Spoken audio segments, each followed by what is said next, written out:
Good morning. I'm here on Brick Lane, heading to the Truman Brewery in East London. It's the Youth Marketing Strategy Summit. It's ticketed as being the premier youth marketing event.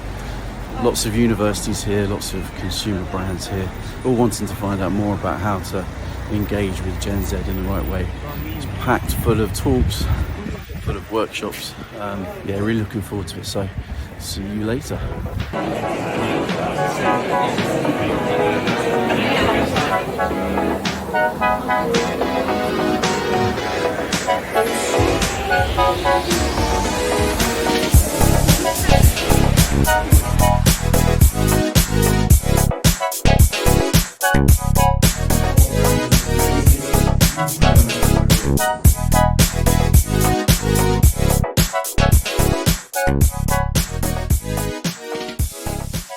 Really been on the pulse of what is important to them, how they're speaking. The most embarrassing things, you come out with a brand campaign talking about being lit, and they're like, oh my god, that was so last year.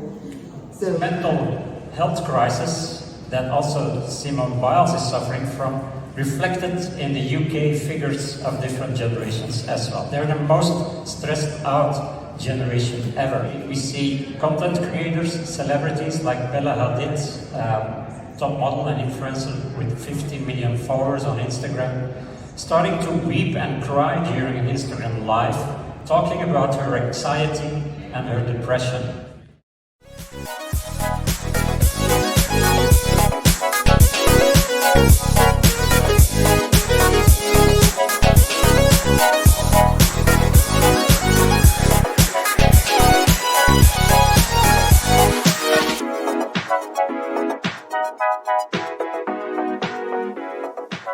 Figured out what is it that people really want, especially this upcoming generation, where they're kind of overdosed on dating apps. We thought, we hear it all the time, I just want to meet someone at the bar. So we take over about 15 to 20 venues a week in London, New York, and actually trying to engineer this environment that people are after. I've kept that with me, that kind of that belief with me, and I'm always kind of seeking who's the next big thing in different kind of realms of culture. using technology to create kind of meaningful social and positive impact on the world and society.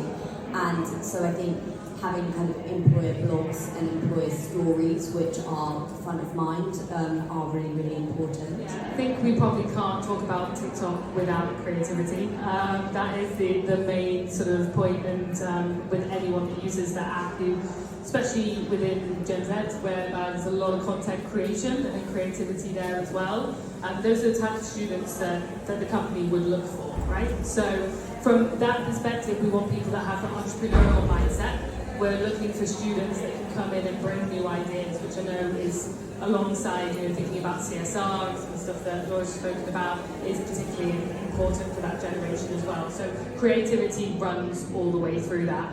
We've definitely had trial and error over the years. I think what's worked well for us is when we actually ask our customers. So at Superdrug, we have a huge database of customers that have held a beauty card with us, and we're able to actually ask them on a regular basis kind of what matters to them.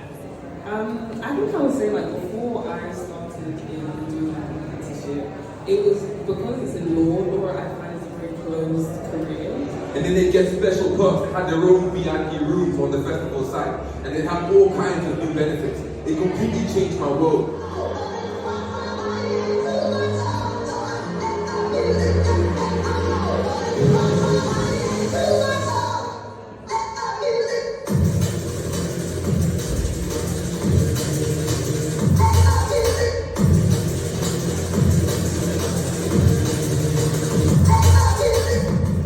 Program where we are partnering employees in our business with 15 individuals from Gen Z and from underrepresented communities, but giving them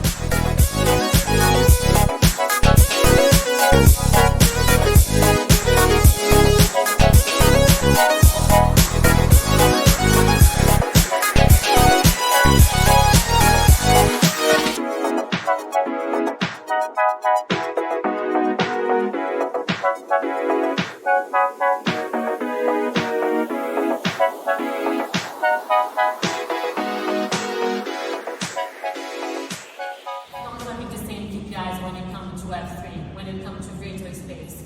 So there will be more touch points. For a platform where people come and ask questions to leading experts in a really organic way, but a safe environment to get the real information. 20 million customers in the UK, and we basically sell to every household. And so probably like your mum, your neighbour, your gran, like shops on eBay. And so trying to make it cool to Gen Z as well, it's quite challenging. And when I was at ASOS, it was much easier to like fashion them 20-somethings. You can be laser targeted with that, and it can be authentic and much more sort of truthful relationship that you have with your audience, because it isn't a storyline, it's something that you're creating content constantly that reflects what's going on in your life, what might be going on in their life, and it's something that I think we at November are really excited about as a sort of future direction for being able to connect with young people about issues that are affecting them.